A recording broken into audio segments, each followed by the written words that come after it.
សួស្តីអ្នកគ្នាចូលជាមួយខ្ញុំបាទ CAA Anime ថ្ងៃនេះខ្ញុំលើកយកវីដេអូតមកសម្រាប់ជូនអ្នកទាំងអស់គ្នាមុននឹងចូលទៅដល់ការសម្រាប់ខ្ញុំសង្ឃឹមតែអ្នកគ្នាជួយចុច Subscribe ហើយដល់ខ្ញុំមានកម្លាំងចិត្តធ្វើវីដេអូតអូខេកុំឲ្យខាតពេលយូរយើងចូលសាច់រឿងយើងទាំងអស់គ្នាសាច់រឿងនៃភាព8របស់យើងឃើញជាមួយនឹងណៃកូនាងកំពុងតែនិយាយថាលោកមានពេលតែមួយឆ្នាំទៀតទេគឺលោករកសេចក្តីស្រឡាញ់មួយនេះឲ្យឃើញបើមិនចឹងទេគឺលោកនឹងស្លាប់ឬបែរនេះឲ្យធ្វើឲ្យយ៉ាម៉ូពិតជាភ្ញាក់ផ្អើលខ្លាំងមែនតើមិនក៏នោះណានាងមិនប្រាប់គាត់ហើយយ៉ាម៉ូគាត់ក៏បានសួរនោះណាហេតុអ្វីនាងមិនប្រាប់គាត់ទៅនោះណានាងពោលឡើងថាគឺនាងភ្លេចប្រាប់ហ្នឹងឯងគឺឲ្យនាងសុំទោសផងហើយនាងមិនតន់និយាយទៀតថាអូថ្ងៃមុនគឺម៉ាសានាងភ្លេចឲ្យស្នាមថើបនោះអីហើយយ៉ាម៉ូនិយាយឡើងថាគឺមិនអីនោះទេមិនបាច់ថើបក៏បានដែរនិយាយបែបនេះឲ្យនោះណានាងក៏បានទៅថើបយ៉ាម៉ូថើបជក់យកតែម្ដងអ្នកគ្នាធ្វើឲ្យអ្នកទាំងអស់គ្នានៅទីនោះពិតជាស្លុតខ្លាំងមែនតើហើយពួកគេក៏បានត្រឡប់ទៅផ្ទះវិញហើយយ៉ាម៉ូក៏បានទៅជួបនៅអាគីរ៉ាហើយក៏សុំជំនួយពីនាងថាពេលនេះគាត់មានពេលតែមួយឆ្នាំនោះទេដើម្បីរស់នៅអាចជួយឲ្យគេយល់ពីសេចក្តីស្នេហាបានដែរទេអាគីរ៉ាបាននិយាយថាក៏នាងមិនអាចជួយគាត់បាននោះទេហេតុអ្វីលោកមិនបោះបង់សេចក្តីស្នេហានោះទៅទុកវាធ្វើអ្វីរស់នៅដូចជាមនុស្សធម្មតាបានតានាងគឺមិនអាចជួយអ្វីលោកបាននោះទេគឺលោកគាត់ដឹកខ្លួនឯងនោះទៅ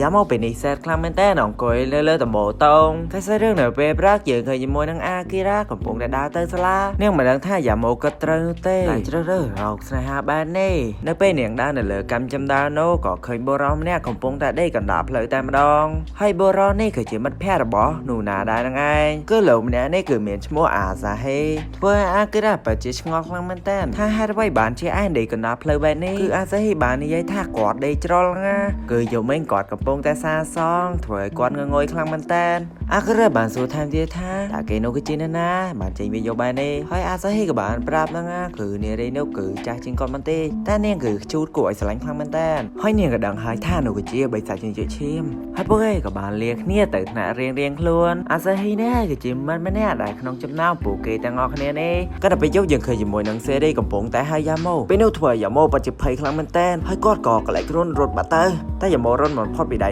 សេរីបានទេសេរីនាងថាមិនបាច់រត់នោះទេនាងមិនសម្លាប់គាត់នោះទេហើយពួកគេក៏បានមកក្រោមស្ពានសេរីនាងក៏បានសួរថាតើរយៈពេលមួយឆ្នាំតើលោកធ្វើបានដែរឬទេយ៉ាម៉ូឆ្លើយថាគាត់នឹងអាចធ្វើបានតែគាត់មិនយល់ពីសេចក្តីស្នេហានោះទេហើយសេរីនាងថាមិនអីទេចាំនាងជួយ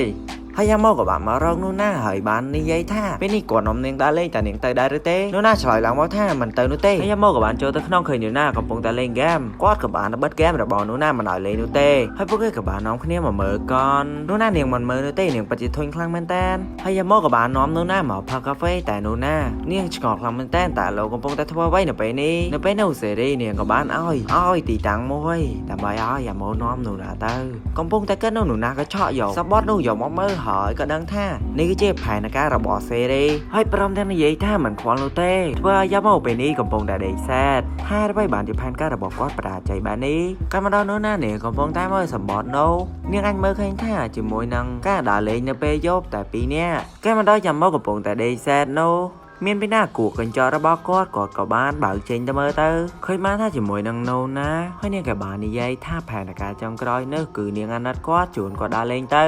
នៅពេលពួកគេកំពុងតែហៅនូណាសួរយ៉ាម៉ូថាតើលោកសប្បាយដែរឬទេហើយនូណានាងក៏បានជជែកឈាមរបស់យ៉ាម៉ូទៅ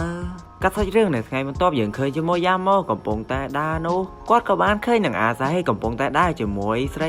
ហើយយ៉ាម៉ូគាត់ក៏បានគិតថាប្រហែលជាគាត់មិនស្គាល់នោះទេតែផ្ទុយស្រឡះអាសាហេគឺស្គាល់យ៉ាម៉ូតើហើយពួកគេក៏បានមកសួរកន្លែងក្មេងលេងមួយពួកគេបាននិយាយថាតើពួកគេខ្លាចជាមិត្តដែរឬទេនៅពេលនោះហើយអាស៊ីនិយាយថាការប៉ិតណាពួកគេខ្លាចជាមិត្តទាំងអស់គ្នានឹងឯងយ៉ាម៉ូបានគិតថាគឺអាសាហេគឺជាអ្នករុនពូកែជាងគេនៅក្នុងសាលាព្រមទាំងបើកតូបលក់ផ្កាទៀតផងដោយពួកគេនិយាយគ្នាមិនតាន់បានប្រមាណផងអាការ៉ាក៏បានមកកាក់មកធ្វើឲ្យយ៉ាម៉ូពិតជាភ័យខ្លាំងមែនតើអាការ៉ាបាននិយាយថាតើពួកគេកំពុងតែធ្វើអ្វីនៅទីនេះអាក្រាបាននិយាយថាអាសាហេតែដឹងទេយ៉ាម៉ូបានចេញមកពេលនេះកំពុងតែរកមិត្តស្រី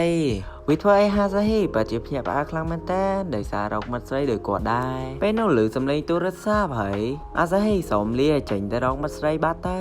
ហ hai bạn này vậy tha chụp nè pe rồiได้ยามอกดมันดังรู้เต้ถาอาซาฮิเตนะก็เสื้อหนาอากาดาถ้าตาอาซาฮิกำปงแต่เรานั่นนะให้อากาดาก็ดังแต่เนียงมันนี่ใจนู้เต้กัดชนมาดาวนู้นหน้าเนียงกำปงแต่ได้หรอกยามอกรบตีกันไล่เหมือนเคยนู้เต้ให้เนียงเคยโกมไว้กำปงแต่การได้เนี่ยถวยเนียงปัจเจจรนายคลังแมนแตนบนต่อเมายามอกกับบ้านหรอกนู้นาเคยเหนือตีนี่ให้นู้หน้าเนียงกับบ้านสองการได้ยามเมาเล่าหนีใหญ่บรรลับถ้าปีนี้เนียงเตยการได้กอดดำเหมยกำอ้อยกอดได้ชายปีเนียงหายโปเกกับบ้านดาการได้เนี่ยแต่งกูแต่มาดองเป็นนี่โปเกกับปงแต่สบายคลังแมนแตนโอเคเนี่ยเขาเนี่ยใส่เรื่องยังมีแต่ปนั่งปีขยมบาซีเอนะไม่สมจมเรียบเรียนเนี่ยต่อเนี่ยบาย